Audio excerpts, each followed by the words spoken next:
Can you tell me your name and why are you here? Well, my name is Gerardo Torres. I am the responsible for the relationships with the people of the United States and Canada by the Frente Nacional de Resistencia Popular, that is the National Front of Popular Resistance in Honduras. We know that Honduras is a new experiment. It's a new coup, trying to see what happens, how they can fix it. We have also been experiments in other times. For example, the torture manual that was used in Guantanamo and was used with the prisoners of Iraq.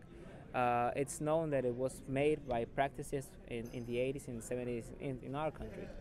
So in Honduras, we know that this is a great danger. That's why we know that this is a new coup, but it's also a new resistance, resistance that is not going to think as maybe we thought that we could win with believing in the promises of traditional politics. We don't believe in that anymore. We believe that democracy is built from the barrios, from the communities, from the villages, from the people, and that's it. That's the only democracy that we believe now is popular power, or poder popular, as we say it. Well, the right wing in Honduras is a very conservative. It's repressive. It keeps many of the things that dictatorships left in Latin America. It follows directly always the instruction of the U.S. Army and the State Department of the United States.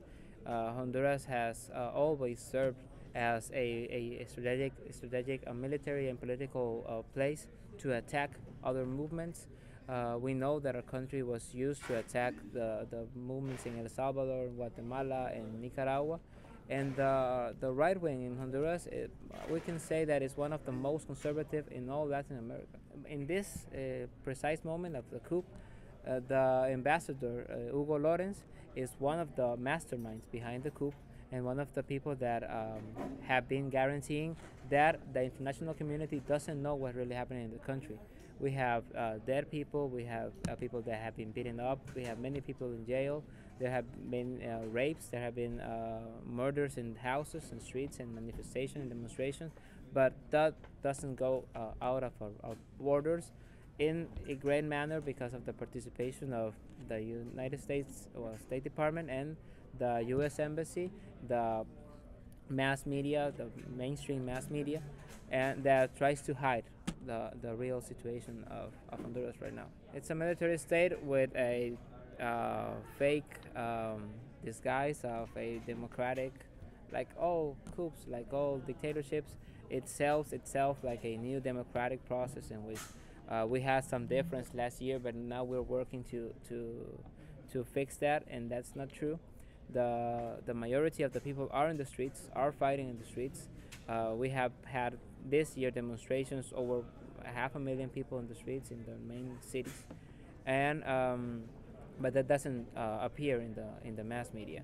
There have been many killings. We have a 9 journalists that have been killed in the last 2 months directly because they're trying to get out some of the things that are happening in the country. We have seen many things in the United States in the last year, like the Tea Party, the new immigration laws. The Arizona is an example of what's coming next in the United States. It's a new fascist regime that we have it in Honduras. We know what it is like. The menace that is also a fascist strategy. It was the same thing in Germany when Nazi ruled. It's the same thing with the dictatorships in Latin America. They always put a enemy outside the border, so you can fear and you depend on their forces. In Honduras, for example, it was the menace of Hugo Chavez, that Chavez was going to bring people to our houses, they're going to take our properties away, they're going to take the children. Um, People can be frightened at the beginning, but when they see that, when they organize themselves, they can do more things. Um, that's a good example. I think that for the people in Arizona, what we can say as Honduran people is that we have to give examples. Um, we have to give examples of force. We have to look out for demonstrations. We have to look out especially for the political formation of the people. People are frightened because they don't really know what's happening. This system is made to make us believe that we know what's happening, and we don't know what's really happening. The first thing is to break down all those lies, and then starting to work from what really is going on.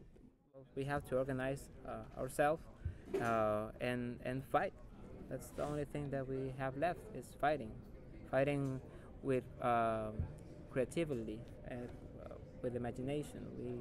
We don't have weapons. We don't have lots of money, but we have power in our hands. We have the capacity to change our future. We just have to start believing in ourselves.